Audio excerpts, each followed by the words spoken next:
la une de l'actualité, plus aucun enfant ne devrait mourir des suites du paludisme au Burkina Faso. La prévention est désormais de mise. Le pays vient de renforcer son dispositif de lutte contre la maladie qui fait rage chez les tout-petits. Il offre désormais un vaccin antipaludique dénommé RTSS. Son introduction est intervenue hier dans le centre-ouest. Et puis, dans la lutte pour la reconquête du territoire national, les FDS ne veulent pas perdre de vue le respect des droits humains. Soucieux de garantir ces droits, le secrétariat général de la Défense nationale outille depuis hier à Koudougou des formateurs des centres et écoles de formation des FDS. Voilà pour le sommaire. Mesdames, Messieurs, bonjour. Vous faites bien de nous choisir pour vous informer. Ça y est, c'est fait. Le vaccin antipaludique tant attendu est désormais dans le circuit sanitaire. Depuis hier 5 février, comme annoncé, le ministère en charge de la Santé a procédé à l'introduction du vaccin contre le paludisme dans la vaccination de routine au Burkina Faso. C'est le CSPS, Centre de santé et de promotion sociale du secteur 5 de Koudougou, qui a accueilli le lancement officiel du RTSS, destiné à réduire la mortalité infantile. Plus de précisions avec Amadou Diko. C'est une première au Burkina Faso. Le vaccin antipaludique désormais introduit dans le système élargi de vaccination. 218 222 enfants de 0 à 11 mois répartis dans 27 districts sanitaires du pays vont bientôt bénéficier gratuitement de doses de vaccin RTSS. Et c'est le CSPS du secteur 5 de Koudougou dans le Boulkiemde qui marque le point de départ de cette vaste campagne de vaccination. Sérengame, Dr Robert Karougou, ministre en charge de la Santé, administre ici une dose de vaccin à cet enfant.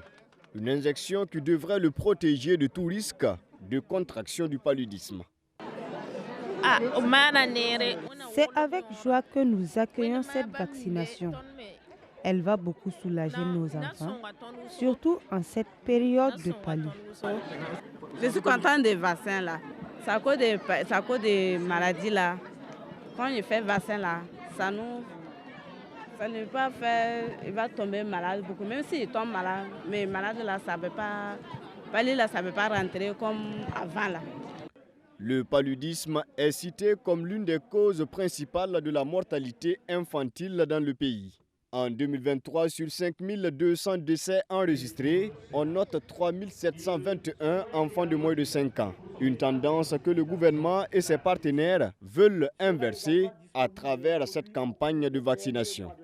Ce vaccin RTSS que nous apprêtons à introduire aujourd'hui même au Burkina Faso est un vaccin sûr et efficace qui s'administre en 4 doses au 5e mois, au 6e mois, au 7e mois et enfin au 15e mois.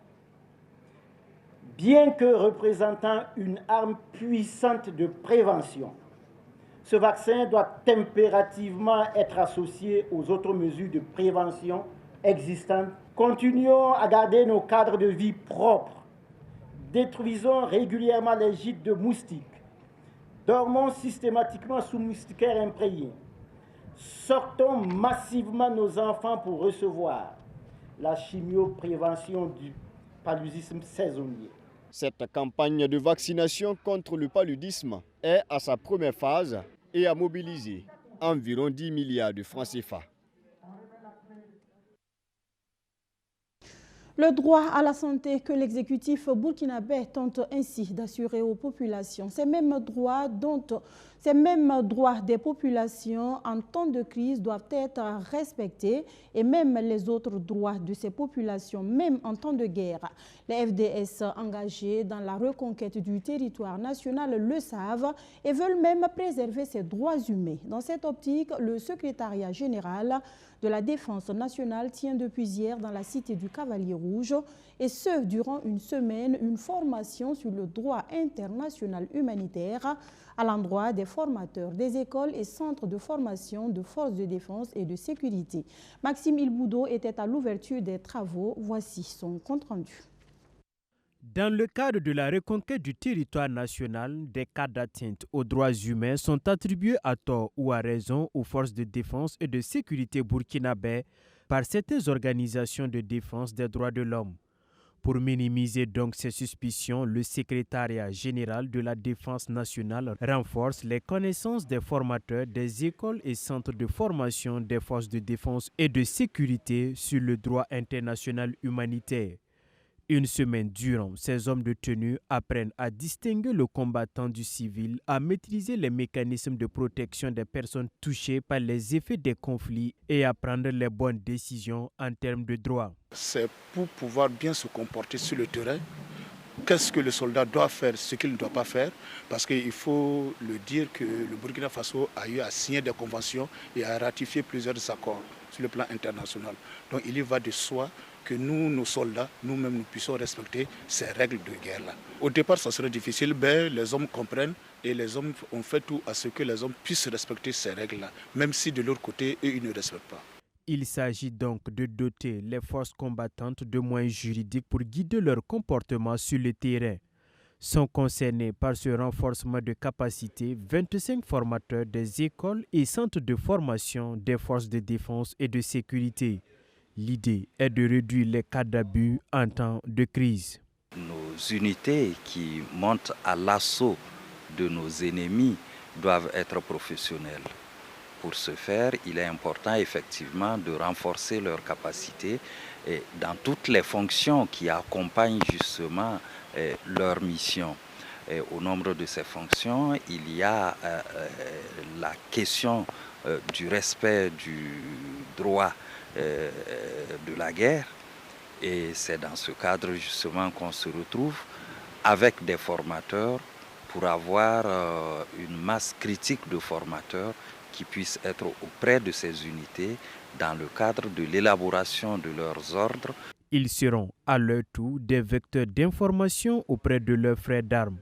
L'initiative entre dans le cadre de la mise en œuvre du projet d'appui à la formation du secteur de la sécurité phase 2. Elle bénéficie du soutien du PNUD, le Programme des Nations Unies pour le développement, et du Comité international de la Croix-Rouge.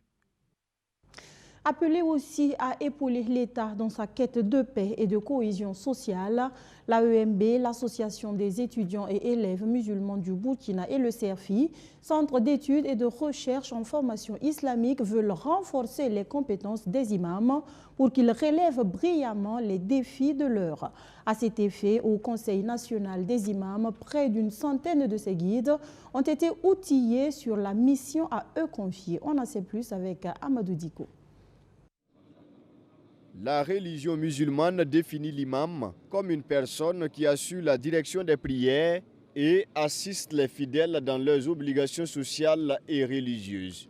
Présents dans les mosquées, ces guides de la prière sont aussi appelés à répondre aux interrogations spirituelles des fidèles, en vue de permettre à ces acteurs d'améliorer leurs prestations et contribuer à la promotion de la cohésion sociale entre les fidèles. Près d'une centaine d'imams venus des 13 régions du pays sont à l'école de l'AMB et du CERFI. Objectif, renforcer leur capacité sur le rôle que doit jouer l'imam dans ce contexte de crise sécuritaire.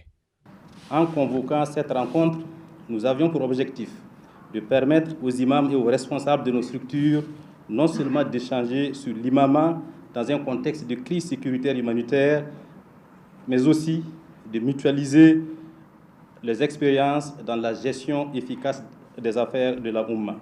Mettre les imams à contribution pour le retour de la paix au Burkina Faso, c'est tout le sens de ce cadre dénommé Conseil national des imams. À l'issue des échanges, des recommandations sont formulées à l'ensemble des participants. En contexte de crise, l'imam doit avoir de la lucidité et de la perspicacité et le recul nécessaire dans les prises de décision. L'imam se doit à tout moment de consulter ses pairs avant toute action.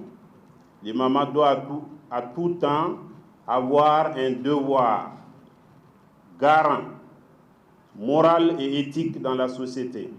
Il doit avoir une égalité d'humeur et d'éthique envers tous les fidèles et en toute situation.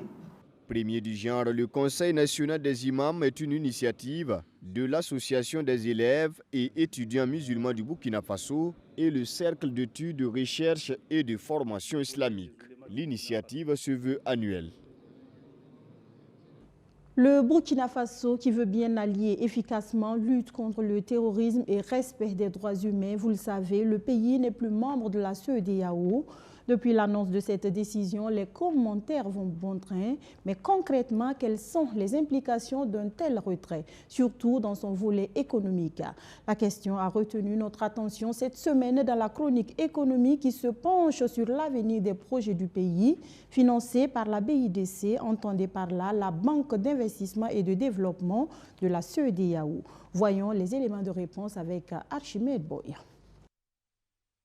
Une fois qu'un pays quitte la CEDEAO, il perd également la possibilité de bénéficier des financements de la BIDC, la Banque d'investissement et de développement de la CEDEAO, explique un expert dont les propos sont repris dans l'Économiste du Faso cette semaine. Institution financière sous-régionale mise en place pour relever les défis sociaux, infrastructurels et institutionnels des 15 États membres, elle joue un rôle important dans le financement des projets communautaires, notamment le projet d'interconnexion électrique dorsale nord de 330 kW d'une valeur de près de 347 milliards de francs CFA qui alimentera à partir du Nigeria, le Togo, le Bénin, le Niger et le Burkina Faso. Au Burkina Faso, le projet de transformation de la tomate, la construction de l'aéroport de Donsin, du barrage de Samandéni et la réhabilitation du tronçon Tenkodogo-Ouada au Togo ont bénéficié du financement de la Banque d'investissement et de développement de la CEDEAO. Au nombre des plus gros projets financés dans le pays par la BIDC figure la réalisation de 27 systèmes d'adduction d'eau potable d'un montant d'environ 5 milliards de francs CFA dans les régions de la boucle du Moune et des Hauts-Bassins, ainsi que le projet d'acquisition de 135 bus au profit des universités et grandes écoles du pays. Le montant du prêt s'élève à 9 milliards de francs CFA et un lot de ces bus ont été remis officiellement en 2018 aux autorités en charge de l'enseignement supérieur. Selon les termes de l'accord, le remboursement se fera sur 22 ans avec un taux d'intérêt de 2,75% l'an.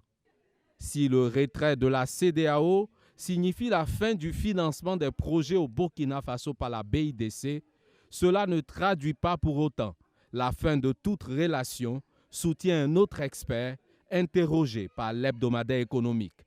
Les liens seront tout de même maintenus à travers le remboursement de ces différents prêts. En mode sport, dans ce journal, avec des nouvelles de la phase aller du championnat national de football. Avec 32 points, l'AS Douane est leader et championne de la mi-saison. Si les Gabelous sont en phase avec leur ambition de départ, ce n'est pas le cas pour certains clubs qui luttent déjà pour leur survie, notamment RCB et COSAF. Dans l'élément qui va suivre, Madizongo et Maxime Ilboudo nous font un point complet de cette première phase, en attendant bien sûr la phase retour prévue pour commencer le 8 février prochain. Regardez. La phase aller du championnat s'est achevée le 1er février dernier avec les rencontres de la 15e journée. Cette première partie de saison a été marquée par la longue trêve forcée à cause du conflit entre la fédération et les clubs frondeurs. L'AS Douane termine en tête avec 32 points, soit 9 victoires, 5 nuls et une seule défaite. Ils ont marqué 20 buts et encaissé seulement 3. Une performance en phase avec les ambitions du club. Depuis le début de la saison, c'est clair, c'est net, nous défendons notre titre. Nous défendons notre titre et nous avons aussi pour objectif, en tout cas, d'aller chercher la Coupe du Faso. Donc les objectifs n'ont pas changé, nous restons dans cette dynamique. Dieu merci que nous sommes toujours en bonne position pour le titre. À l'opposé de l'AS Douane, COSAF broie du noir depuis le début de la compétition. Avec seulement 12 points, les protégés de l'ancien international Kassoum Ouedraogo Diziko sont lanterne rouge. COSAF a enregistré 3 victoires, 3 matchs nuls et 9 défaites. ils ont encaissé 22 buts et n'ont marqué que 9. Une contre-performance que son entraîneur met en partie sur le compte de la crise. 5 premiers matchs, on était dernier, on a réussi à relever la tête à partir de la 6e journée, on était 8e. Après, avec les histoires de problèmes entre fédération et dirigeants, voilà, c'est ce qui nous a beaucoup déstabilisés. On a recommencé un travail foncier. C'est ce qui nous fatigue, ça fait 4 matchs perdus, 1 match nul. Où est-ce que ça fait? C'est trop. Mais ce n'est pas de notre faute. Parce que là, après, il fallait sauver le championnat. Les clubs sont venus jouer, mais c'était difficile. L'USFA est 12e, Raimo 11e et l'EFO 9e. La moisson est jugée insuffisante, voire mauvaise. Et on ne peut pas dire que c'est satisfaisant, d'autant plus que nous avons perdu beaucoup de matchs. Et ces matchs-là qu'on pouvait éviter. Et il faut travailler encore pour pouvoir engranger des points au retour. Bien, c'est vrai que j'ai pris l'équipe en cours de saison, mais ce n'est pas une excuse. Mais le bilan que je fais, d'abord c'est 2 défaites avec cette équipe, 1 victoire et un match nul. Donc le bilan, pour moi, il n'est pas du tout bon. Donc je pense qu'il faut travailler pour la phase de retour. Je pense que ça n'a pas été mal, C'est vrai qu'on a eu des moments très très difficiles après notre élimination de la campagne. On a eu à aligner 4 matchs, 4 défaites successives avec 0 but marqué. Voilà, donc après on commence à revenir doucement. Je pense que le championnat aussi c'est ça. On va aller doucement et pour pouvoir bien terminer le championnat. 392 buts ont été inscrits en 240 matchs, soit un ratio de 1,63 buts par match. La phase retour débute le 8 février prochain avec les rencontres de la 16e journée. Avant-dernier point de ce journal et on en vient aux hommages de la nation à un digne fils du pays qui aura marqué la vie sociopolitique du Burkina Faso. Décédé le 30 janvier dernier, Dr Arsène Boyen-Sanyé, ancien président de l'Assemblée nationale et plusieurs fois ministre, a été honoré hier 5 février. À l'Assemblée législative de transition, président de l'ALT, Premier ministre, anciens chefs d'État et autres personnalités et proches ont salué la mémoire d'un défenseur acharné des aspirations du peuple. Bamori Traoré, Benjamin Kwame, reportage. L'instant est solennel. Il est voulu par le chef de l'État, le capitaine Ibrahim Traoré. Rendre un hommage mérité au docteur Arsène Boyen-Sanyé. Il a servi le Burkina Faso plus de 30 ans durant. La grande faucheuse a eu raison de lui ce 30 janvier. Avant de rejoindre son Bagassi natal, il marque une halte dans la cour de son ancien lieu de travail, l'Assemblée nationale, pour recevoir ses hommages. Mais avant, le recueillement.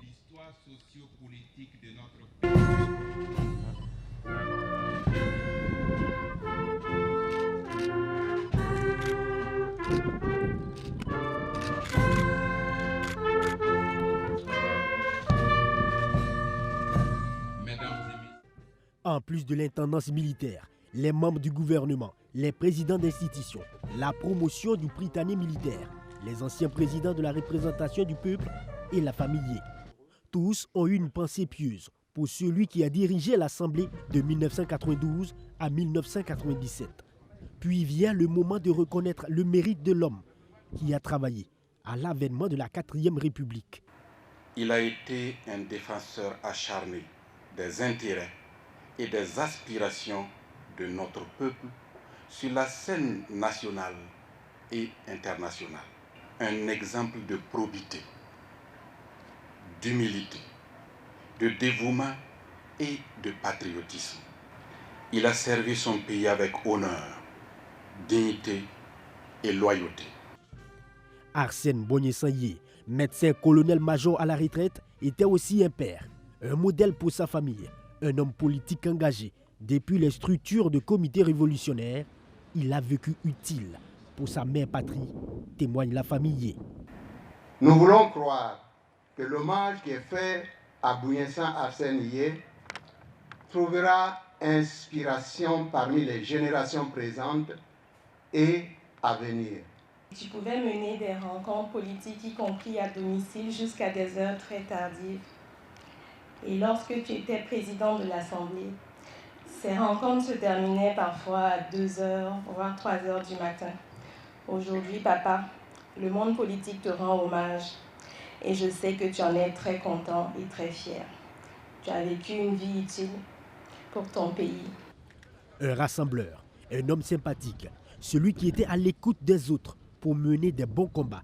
C'est ainsi que ses promotionnaires décrivent l'ancien ministre d'État à l'agriculture et parfois avec la gorge nouée. Son engagement politique était perceptible depuis ses années universitaires. Tu as achevé la course sur terre. La couronne de gloire t'est réservée dans l'au-delà. Mon cher frère, mon ami, voyez ça. J'appellerai affectivement 100 francs de Doulou. Ce n'est qu'un au revoir. Repose en paix.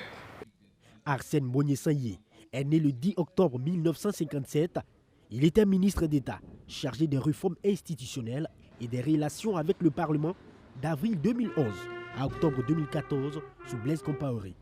Il sera inhumé le 6 février 2024 dans son village natal à Bagassi, dans la province du Mouroun. Et pour finir, l'actualité hors de nos frontières. Ce 6 février, c'est la nouvelle date des élections au Sénégal. On apprend que la présidentielle se tiendra le 15 décembre prochain. Qu'est-ce qui a milité en faveur de cette nouvelle date? Comment a-t-elle été accueillie par les Sénégalais? Voyons tout cela avec nos confrères d'Africa News. Lundi soir, le Parlement sénégalais a adopté le projet de loi visant à repousser la présidentielle. Initialement prévue le 25 février, cette élection a été reportée au 15 décembre prochain. Ce report s'est fait dans la plus grande confusion alors que des députés opposés à la loi ont été évacués du Parlement par la force. La loi a été finalement adoptée par les députés présents dans la nuit de lundi à mardi à la quasi-unanimité par 115 voix pour et une voix contre. Une autre disposition de la loi précise que le président Macky Sall restera dans ses fonctions jusqu'à l'installation de son successeur. Samedi, la tension est montée d'un cran au Sénégal après l'annonce par Sall du report de la présidentielle, et ce à quelques heures seulement de l'ouverture de la campagne. Voilà, mesdames, messieurs, on s'arrête là pour les actualités de la mi-journée sur BF1. Merci de nous avoir reçus chez vous et à demain pour un autre point de l'actualité. D'ici là, prenez grand soin de vous et des autres autour de vous. Bonsoir.